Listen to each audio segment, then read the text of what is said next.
Hello, I'm John Pontifex, and welcome to Break the Silence, brought to you by Aid to the Church in Need, the Catholic charity which supports persecuted and other suffering Christians around the world. As well as providing aid in so many countries, 140 countries all around the world, Aid to the Church in Need is, of course, dedicated to telling the story of those who are persecuted for their faith and how we, listening to this podcast, can help. I'd invite you, please, to subscribe to this podcast on your favourite platform. So do please follow us and share this podcast with all your friends and others that you're involved with. Well, today I'm very, very happy because we've been looking forward for a long time on the Break the Silence podcast series to the opportunity of interviewing and spending time with Regina Lynch. Regina Lynch is someone with whom I have worked with at Aid to the Church in Need all my time that I've been with the organisation. I've known and worked with Regina Lynch, so that's more than 20 years. But Regina has been with the organisation for as many as 45 years. That's correct. And in that time, she has held many roles within the organisation and has amassed an extremely varied amount of experiences and expertise in a number of different fields within the life of the church and within the life and work of the charity. And so Regina has a perspective that is unique. And as you'll see, I'm sure, in the course of this conversation, there are many, many insights which she can gladly share with us, which will really deepen our understanding of the suffering church today and help us to see the ways we can support those who are persecuted for their faith. Over the 45 years that Regina has been with Aid to the Church in Need, she's served in a number of capacities, not least in the projects department, which she was involved with for many a long year, eventually becoming the director of projects for the projects department of Aid to the Church in Need International. And now she is, if you like, at the very top of the organisation, occupying the position of executive president. So, Regina, welcome to Break the Silence. It's lovely to be able to spend this time with you. We wanted to start, if we may, by taking you back to the beginning of your time with Aid to the Church in Need. And just to start, you're originally from Northern Ireland, a place long marked by religious strife. How did that background shape your understanding of religious freedom and of persecution, indeed? Yes. No, John, I'm delighted to be here. Yeah, it's interesting. So I grew up in what was called or were called the Troubles. I think it's a typical Northern Ireland way of downplaying what was actually a terrible civil violence. And I suppose without me knowing it, it did prepare me for this. One incident, when I was 17 years old, the parents of a girl in my class, Catholics of course, were murdered on their way home one evening, and she was in the car with him, and she was very badly injured, and the only way she survived was by pretending to be dead. And I just remember for months afterwards, going through my mind was, well, if somebody came up to me and put a gun to my head and said, well, are you Catholic or Protestant? I really didn't know what I would say, you know. I really didn't know. And in some ways, I think it prepared me for a job I started 10 years later or a little bit earlier, where really I was meeting people who had almost were put in front of that same choice and who were ready to go to, well, they were in the gulags of Stalin, you know, we're talking about Eastern Europe at the time, or in imprisonment during the communist era. And I met these people, and again, since even then, I've met many people over the years where I've thought to myself, well, what would I do? Yeah, it's very challenging. It is, and it's a question that I often put to myself when I'm meeting people who've experienced persecution in so many different countries which I've visited. And I often think, just as you, I don't know how I would respond if these problems were to come my way. I can't be sure that I would take the courageous path. But of course, you began working with Aid to the Church in Need in 1980, which is a very different world, 1980. Yes. And I'm just wondering, what drew you to ACN at that time, and what do you think has kept you committed to the organisation over that incredible span of years? Well, I have to confess, it wasn't for any pious reason. I had studied languages at university in Northern Ireland, and German was my major. I didn't know what to do with myself, but I thought, I need to improve my German, it needs to get better. And a friend of mine, actually who worked for ACN UK at the time, suggested I write to the headquarters in Germany. They were always looking for English-speaking secretaries. And I thought, well, nothing to lose. And okay, I was a good, brought-up Catholic, but I wasn't particularly looking for a job with a Catholic organisation. But I thought, this sounds okay, and I went and applied and got an interview and was given a job. And I think for me, it was a real discovery. I mean, in my mind at the beginning, I was only going to stay there a year and improve my German. And I found myself sitting in an office full of foreigners. We didn't speak German. We spoke English, English or French. And, right. And every time secretively in my mind, I was thinking, I have to go back. I have to go back home. I was homesick. They would offer me another job inside the organisation. But I think it really was a faith journey for me. As I said, it was the 1980s. It was the beginning of the end of communism. So witnesses were coming from these countries. I wasn't aware of that. Witnesses were coming to the Königstein. Were coming visiting. The bishops, the priests who'd been in the gulags, who'd been in prison, were coming. And that was a real discovery for me. I knew about the early martyrs in the church. I'd read about all the different saints. And then, very significantly as well, when I was given charge of the projects for Africa after just a few years, and didn't know where half the countries in Africa were, but I just remember my boss at the time took me on my first visits to countries in Africa. And there was a very strong link to Marxism in a number of countries in the 80s. And the very first, we went to 3 countries, Guinea-Conakry, Benin and Ghana. Right. And all in the West first Africa. country was Guinea-Conakry. And the dictator, Sékou at the time, had expelled all the missionaries. The Archbishop, Monsignor Chidimbo, was in prison. And the church was left only with local priests and sisters, very Right. small number.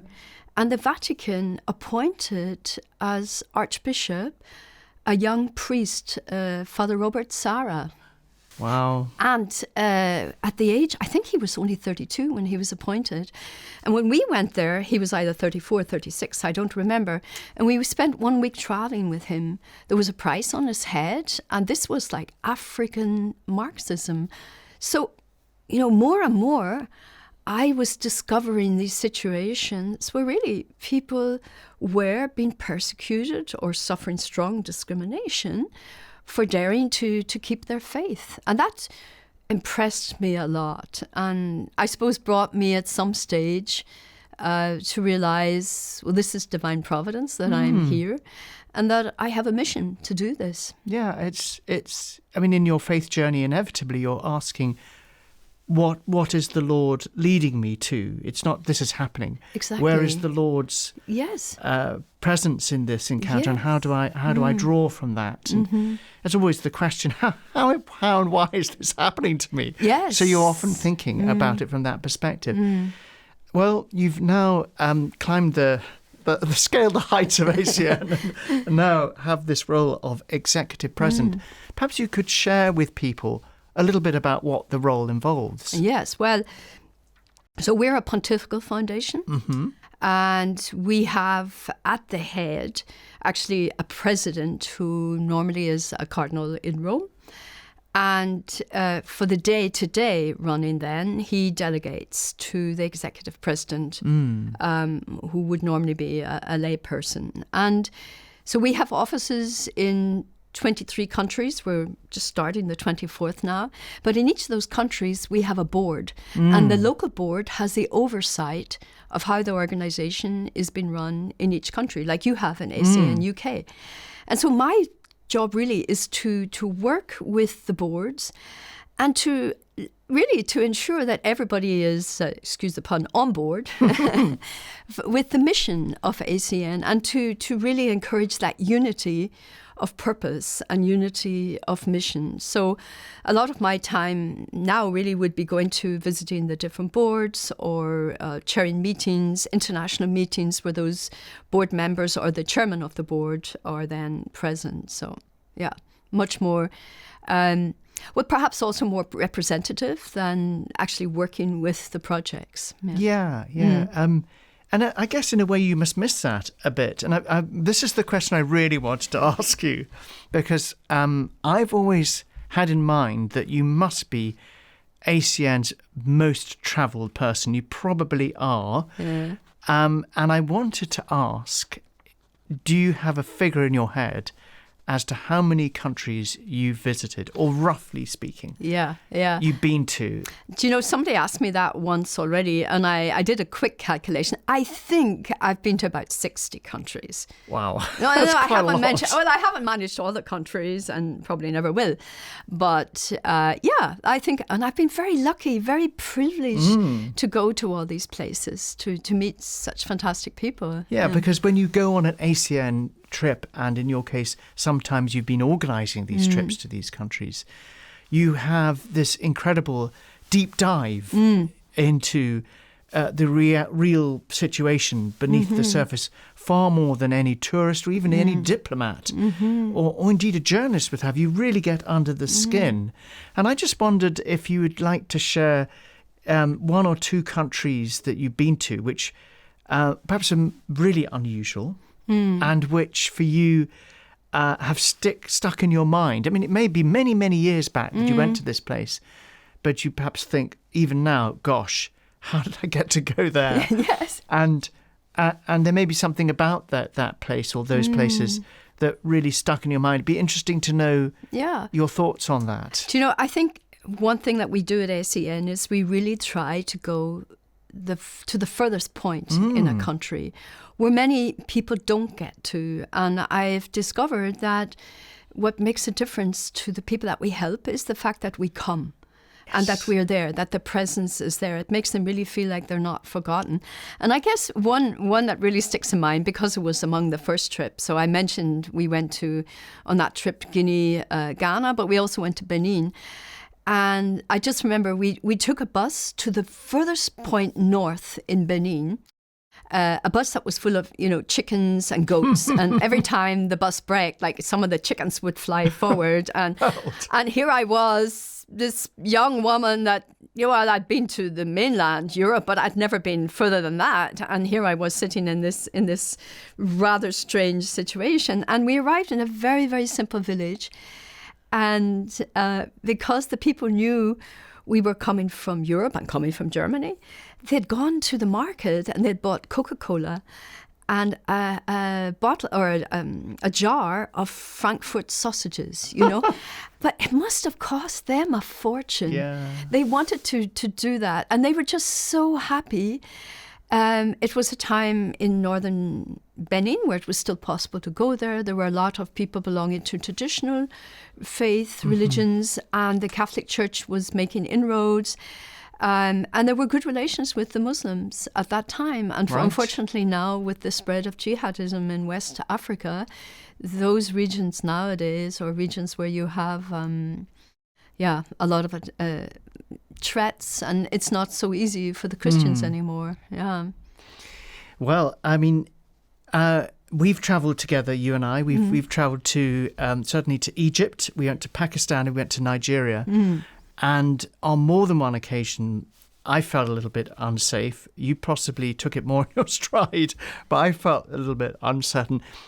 Are there any particular places where you've been where you felt, gosh, this could go either way, that you felt you could share with us?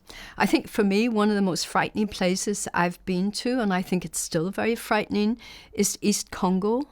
Right. which is very much affected. Is this Congo Brazzaville or Congo Kinshasa, right? which shares the border with Rwanda. Right. And the terrible tragedy of Rwanda has poured over into East Congo. Mm-hmm. It's a region with a lot of wealth. There's a lot of minerals, a lot of gold, lithium, which we need for our phones.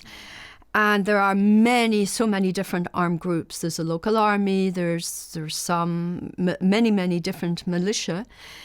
And there's a feeling about the main city which you fly into is Goma. And there's a feeling there, people are walking around with guns. And when I was there the last time with a priest from our organization, and we met a religious sister who's also a medical doctor. And she told us that twice a week, she went to the local prison to look after the prisoners. And she asked us if we wanted to accompany her. And that was really frightening for me. This prison that had been built 100 years or more ago by the Belgians for 800 people, 3,000 people were there. Gosh. And they were just sitting everywhere. There was a large courtyard that was open to the elements, so whether heavy rain or sunshine. And I just remember one man sitting there with his plastic bags and just looking, staring at me as if to say, help me, because not everybody who ends up there is necessarily a criminal. In their corrupt systems, you can end up there very easily. But there were people there who were murderers as well and had done terrible things. And but I was frightened, but I noticed that the prisoners had such respect for this sister because she was helping them and she was being merciful towards them. And after a while, I realized I felt safe being with her in there. But it really was like a situation I felt as well that, tomorrow or at any minute this could explode. We were there on a Monday, and we were told that normally the diocese provided food on Sundays because the prisoners didn't get enough to eat. And for some reason, it didn't work out on the Sunday. So they were hungry as well. They hadn't had a proper meal in the last 24 hours. And I just thought it just takes a spark and this can all, fly off. But no, we were very lucky. Our guardian angels were with us that day. Yeah. And one other incident that I'd forgotten about until somebody asked me recently, I was in southern Mindanao in the Philippines, which is the very strong Islamic area. And there's been there's a terrorist group there as well. There have been many attacks. And we were visiting one of our dear partners there, Father Father Sebastian Dambra, who for 50 years now has been working on dialogue, Christian Islamic dialogue. And myself and my colleague were there. At the time, we didn't know, but the terrorist group had actually overrun the town hall. They'd study hall and they'd taken hostages. And we weren't aware of this. People didn't want to upset us. And so Father Dambra wanted us to visit one of the projects that he had helping Muslim women and working with them in the slums of Sambawanga, the main city. And he didn't know if we could go in or not go in. He was waiting for the opportune moment. And then finally he said, okay, now we can go in. And we started walking into this slum, and suddenly something hit me really strong on the back. And Father Dambra just said, keep walking, keep walking, keep walking. And when we got then to where the women were, I realized this man with his fist had hit me on the back. And his sister was there, and she was so upset because he had escaped from prison and he'd murdered 7 people. And I just thought, oh my goodness, I was so lucky. Again, angel guardians, but it was a very strange moment for me as well. But, as I said, I think we've been very, very blessed that nothing has ever happened to any ACN people on our travels. Yeah. I do remember when you and I were travelling in northern Nigeria. This was a good 12 years ago. Yes. And we went through one particular city which was really in a maelstrom of conflict and tension. And as we drove north into the heart of the city and through to the northern part, where there was a particularly fraught, tense situation, I remember seeing slogans saying sort of "Death to America" and a lot of armed presence. And even in the car, you could tell that the atmosphere among the group of us was changing as we began to take heed of the slight disturbing scenes that we were entering into, particularly as Westerners in a situation which clearly did not welcome Westerners.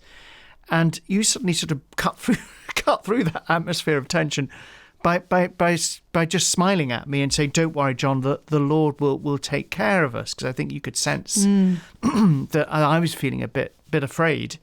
And I mean, you've always seemed to me come across as being a very cheerful, positive person. And I wonder, when you've seen human suffering at such close quarters, which you have done, and recognise that even with the aid to the church in need and all it does, there's only so much that can be done.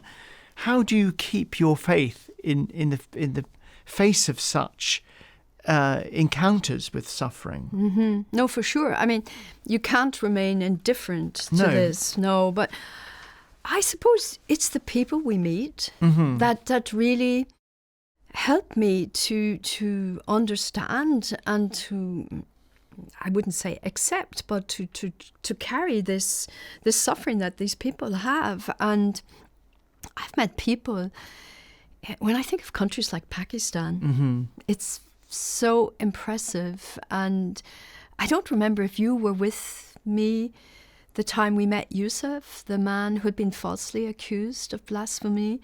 This was a Christian, a daily wage earner, $1 a day. I don't think he could read or write.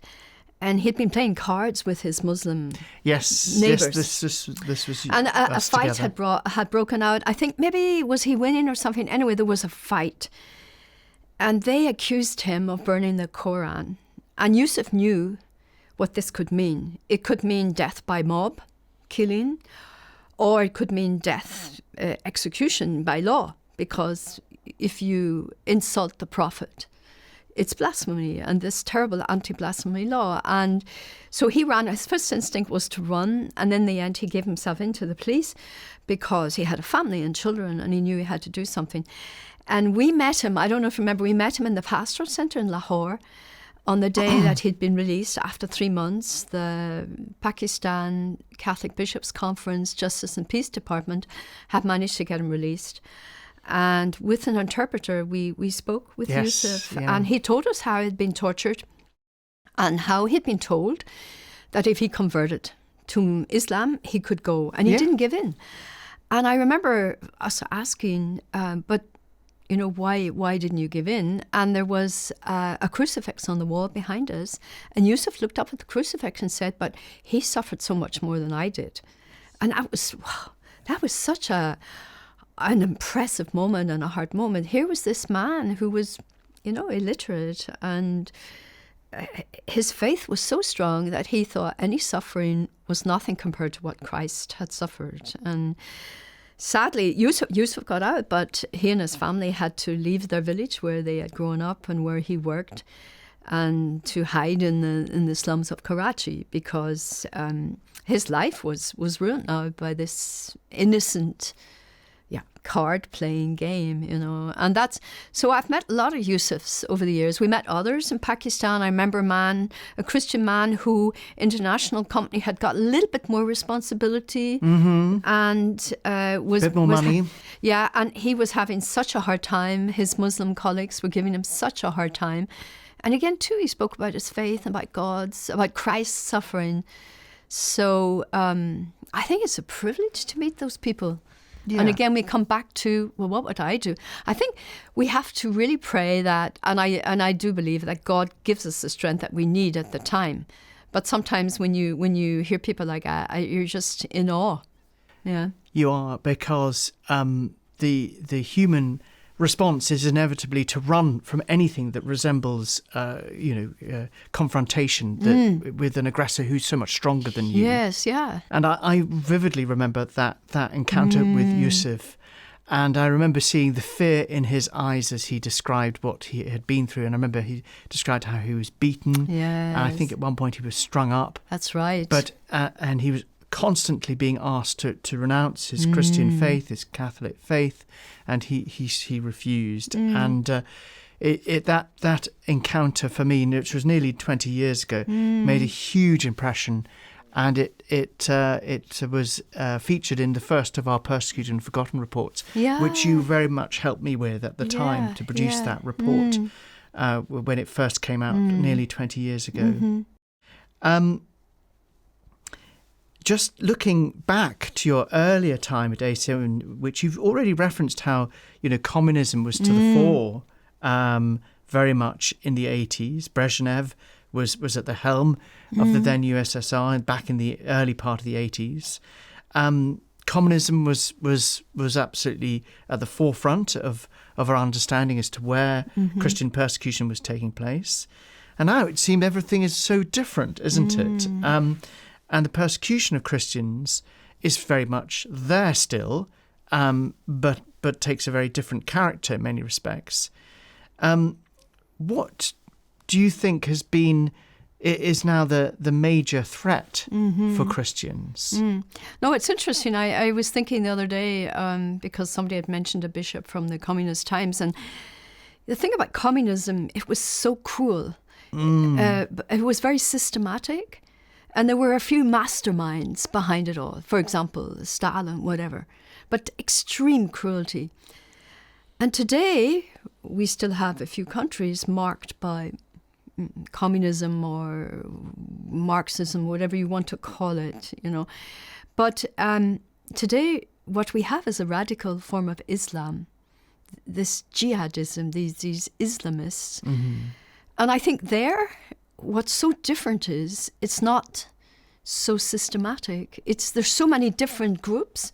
Sure, they're starting to work together, or some of them do work together, but it's born out of fanatism, I think. And for me, that's very frightening. That's communism also, that systematic mastermind way of working, but this type of jihadism which explodes suddenly out of nowhere, or for our eyes out of nowhere, but it has been maybe their underground been coming along, but it's so aggressive and also so cruel, so cruel. Anybody who doesn't buy into this way of thinking is a target for terrible cruelty. Yeah. And not just Christians, but also other Muslims who do not embrace this form of Islam, this radical form of Islam. And I think that's really what marks a lot of the countries today that are what we would say our focus countries, our priority countries, is this development of jihadism or radical Islam. Yeah, and it's taking form in so many parts of the world, obviously in Africa, but also in other parts too. And it was just interesting to hear which countries, obviously you've got a global sense of situation, but in terms of the persecution, where do you think people listening and watching today should be praying about most in terms of persecution? It's a difficult one to say, but I think we have to look at a few different regions. I think the Middle East is really a region of concern. It's where our faith was born, where it started.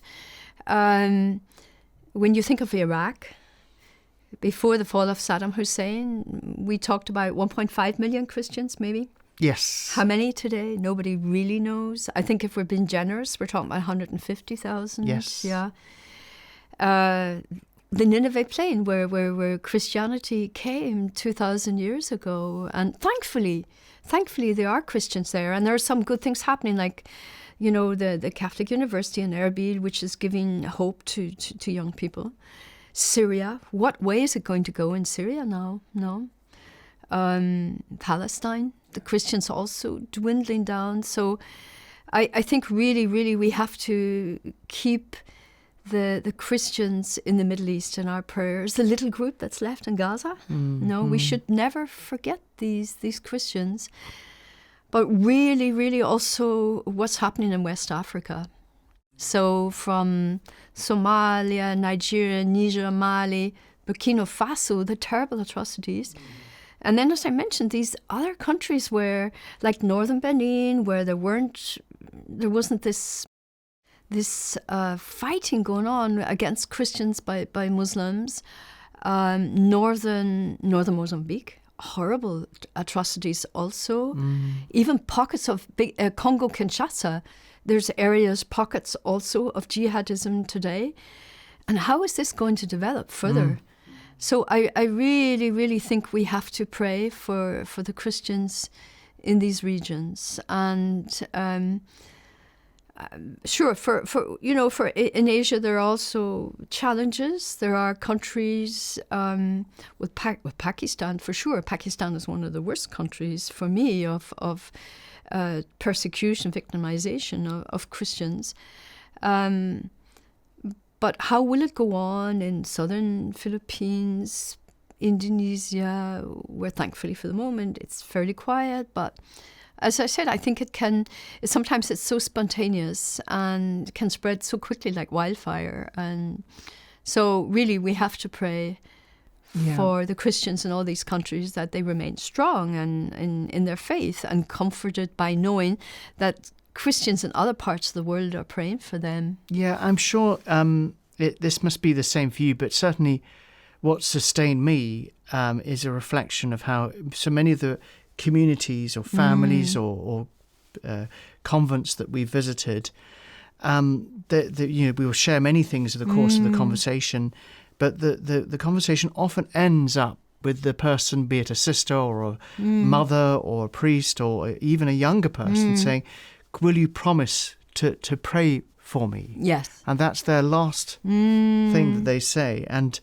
again and again, it is the knowledge that out there someone is praying for you. Yes. That actually, it really sustains people through the darkest hour. Yes. And I think that's always particularly strong when people are going through persecution. That's very vivid in the mind, and you've reflected that very powerfully. I mean, obviously I'm biased, as I suspect you would be too, but ACN does incredible work in a number of countries around the world. And I just wanted to share with the listeners, before moving into the next question, that according to the last available figures, Aid to the Church in Need funded an amazing 5,335 projects around the world, in fact in 137 countries, provided 1.83 million mass stipends to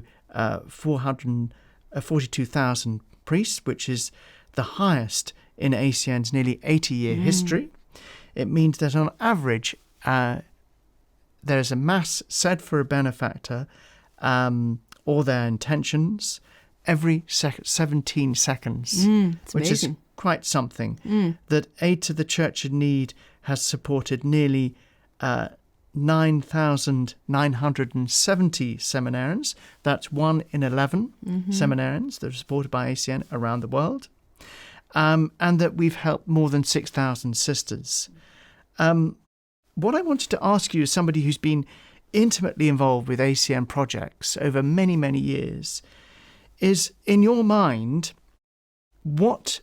is there one thing that you're looking for in a project application which decides, I think this is the kind of project that in principle, obviously there are details that need to be there. Sure. It needs to be a robust project. It needs to have all the, the key boxes of competency fulfilled. But what really are you looking for in a project that you would feel and your team would want to back? What are the key things? Yeah, maybe just before going to that, can I jump in and just say, that list that you mentioned, I really want to thank our benefactors, because we wouldn't do any of this without our benefactors. We don't go looking for government funds or other European funding, whatever. It's really thanks to these people.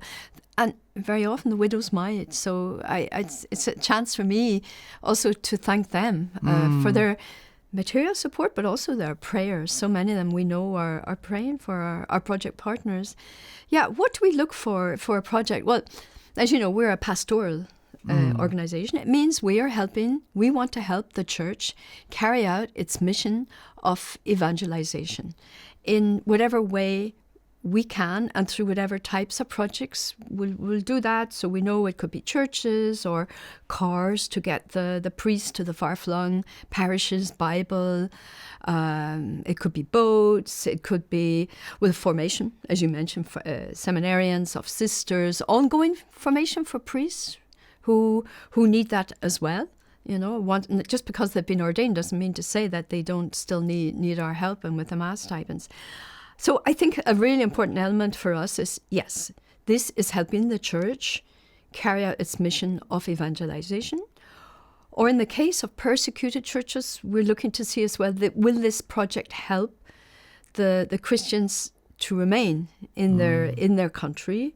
It could be, for example, in Syria, a microcredit project, but also something that will strengthen them in their faith through a pastoral project, the summer camps for the children that we do in Syria.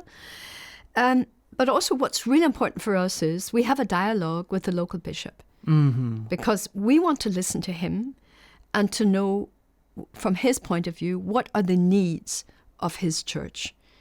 A lot of the projects we receive, yes, we're quite reactive, but I would like to think that we are more and more proactive in listening to the bishop and trying with him to see how we can help him meet a certain need, solve a problem. And sometimes it might just be saying, well, Bishop, we know another bishop in another diocese in your country who has a similar project or similar problem, and we are helping him do this at the moment. This is some way we could help you. You know, it's very much that. But we really... So it really must be a priority of the bishop, or if it's an internal matter of a congregation, then the provincial superior we will be talking to and trying to listen to them and to see how we can help. So it must be that priority. It must be sensible also. I mean, sometimes we get really huge, mega projects and just unrealistic. Which are unrealistic and also probably not a good example for the local church as well, I would say. And that we really feel also, you know, that the local Christians, the local Catholics want this. I remember once being somewhere and we were being asked to help a church, and it was very obvious to build a big church. And it was very obvious the priest absolutely wanted it, but there wasn't much motivation among the Catholics there. And I couldn't help think myself, well, maybe he needs to do more catechetical formation with them. About the faith and explain it to them before building some sort of huge structure. Yes. But, yeah. Yes, he's got the priorities wrong. First catechesis, then perhaps a building. Yeah. Although some places we've gone to, the building is what attracts the people. That's, It's true. And they're very necessary. I mean, I remember going to Mass in Africa under a tree. And it was so hot. And even under the tree, the sun was still getting through. And the priest wanted us to build a chapel. And of course we did. We gave him the funding that he needed for that chapel. Yeah. I mean, in some of the countries, of course, and I've recently been in northern Nigeria. And there the situation is marked by, you know, people who have been evacuated into places where there's virtually no basic support by way of food or medicine or shelter. And what would you suggest is the balance to be struck between obviously a charity that is pastoral, as you absolutely, you know, have said, but also has to respond in situations of extreme persecution to what is essentially an emergency situation that has arisen, at least in part, because of persecution. How do you suggest we as an organisation balance this pastoral versus emergency? Well, the emergency already is, as the name suggests, it's a quick reaction to a burning situation.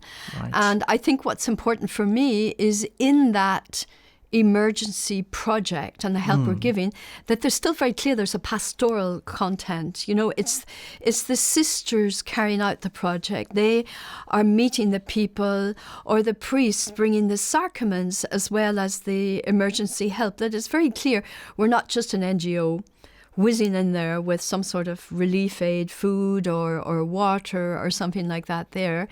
But really that we're trying to help the Christians to survive, but also to survive as Christians. I think one example as well is maybe the Catholic schools in Lebanon. Now, normally ACN doesn't help schools because just the sheer number. And there are other organizations that are helping schools. But we saw with the economic decline and even emergency in Lebanon, we saw the number of Christians wanting to leave Lebanon was growing very much. And our experience in the Middle East is that Christian families really put a lot of emphasis on education, on good education. And there are a large number of Catholic schools in Lebanon, but which were in danger of closing because they couldn't afford to keep them anymore. They're run by religious orders. And these are usually are schools in slum areas of the cities or on the border areas of Lebanon. And we said, well, the Christians are going to leave. They're going to leave because they're not going to have the schooling for their kids anymore. And they couldn't afford to pay the fees for the schools. And the schools, the religious order couldn't afford to give free education. They didn't have the means either. And that's when we said, okay, then we will start a program for Lebanon, which is about 2 million euros, I believe, today, to help those Catholic schools which are really in danger of closing. And we added in, so to pay the fees for the students, but also to give an extra stipend to the teachers, because the teachers were being headhunted by the Gulf states, by Europe, because they have a good level of formation. But they didn't have money to pay for the petrol to get to school to teach, or to pay for their medical insurance and so on. So I think it was really, really important for us. And these are schools which not only have a Catholic ethos, but they also teach catechism in the schools in Lebanon. So for me, this is a very good example of emergency help to meet a type of aid that normally we wouldn't fund, but for sure with the pastoral aspect to it. Yeah. Well, you've been very instrumental in terms of helping Aid to the Church in Need to speak more clearly about the nature of persecution. As I said at the start, you were very critical to the development of what became Persecuted and Forgotten, our biennial report that comes out every 2 years looking at persecution of Christians. And we worked together on that for many, many years. And one of our challenges as an organisation, and indeed as a church, is to help people to understand the nature of persecution of Christians. And we come in very clearly with this statement that Christianity is by far the worst persecuted faith. Do you think our media is doing enough to shed a light on this problem? Do you think that it's more that we need to do more to get the media involved? Do you think people are sufficiently aware of the nature of persecution? No, I don't think people are. When, slight parenthesis, in 2021, March 2021, I was very lucky to travel with Pope Francis to Iraq for his apostolic visit. And I remember talking with friends of mine about going, and they looked at me like, why are you going to Iraq? Why is he going to Iraq? Surely it's a Muslim country. Right. And I said, hello, there are also some Christians there, But they really weren't aware of this. And so I think the secular media doesn't talk enough about it for one reason or the other. And so I think we have to, and I think our benefactors have to really to spread the word. I always like to say we are a voice for the voiceless. I think it's one of the duties that we have. And thankfully, we have 2 very good reports. We have the Religious Freedom Report every 2 years, and the other year we have Persecuted and Forgotten. And I think this is a way of opening up maybe a wider public, their view, to letting them know what's going on in these countries. I think ACN does very good work in the advocacy field, bringing our eyewitnesses, not ourselves speaking to the politicians, but bringing the people from the countries to address the politicians and just to give them their testimony, their witness at what is happening in their countries, about how Christians are being persecuted or discriminated against. Sometimes it's not full persecution; it's sometimes also discrimination. So, I think it's a big task for ACN and certainly for the future, but also for our benefactors, even just to tell their friends, did you know that? Yeah, and spread the word. It's really. Yeah, because sometimes it's just one person at a time. It is. Not, and I mean, volume, Break quantity. the Silence, a great name for this podcast, isn't it? Yeah. What do you think that we as Catholics or anyone watching or listening to this, what would you encourage them to do in terms of action in support of the persecuted and wider suffering church? Mm-hmm. I think the first thing is really prayer, because sometimes we come across situations where it's maybe not easy for us to help. And we've met people over the years where ACN couldn't do that much for them. I'm backtracking again, but one of the first people outside of Eastern Europe that I met that really, really impressed me was an underground bishop in China. My first visit was in 1997, and Bishop John Han from the Diocese of Yongyan, who had been imprisoned under house arrest countless numbers of times. And we met him, myself and actually a colleague from the UK at the time, and another colleague, just as he'd been released from prison for many times. And he really, really impressed me by his serenity, his lack of bitterness, but his determination to really keep his faith in the face of communism. And sadly, he died a few years after that. He had been arrested again for preaching a retreat to sisters, and he died in prison, apparently from cancer. And before his family or his people, his faithful, could ask for his body, he had already been cremated. So, yes, there are times when it's just prayers, not just prayers, but prayers can make a difference. I think, as I mentioned, we have to spread the word. We have to let more people know what is happening and not to be ignorant about it, that there really, really are in this century people suffering death, imprisonment, losing their jobs, not getting the jobs they should get because of their Christian faith. We should certainly do that. And of course, we should support ACN with our projects. Because I think we really can also make a difference. And as I said earlier, sometimes just for those people who are persecuted or suffering to know that outside of their country, there are hundreds of thousands more people praying for them, that they're not forgotten, that they're not in this alone, that gives them courage. It gives them courage to go on. And I think that's priceless, actually. Yeah. Well, that's a wonderful note on which to draw things to a close, Regina.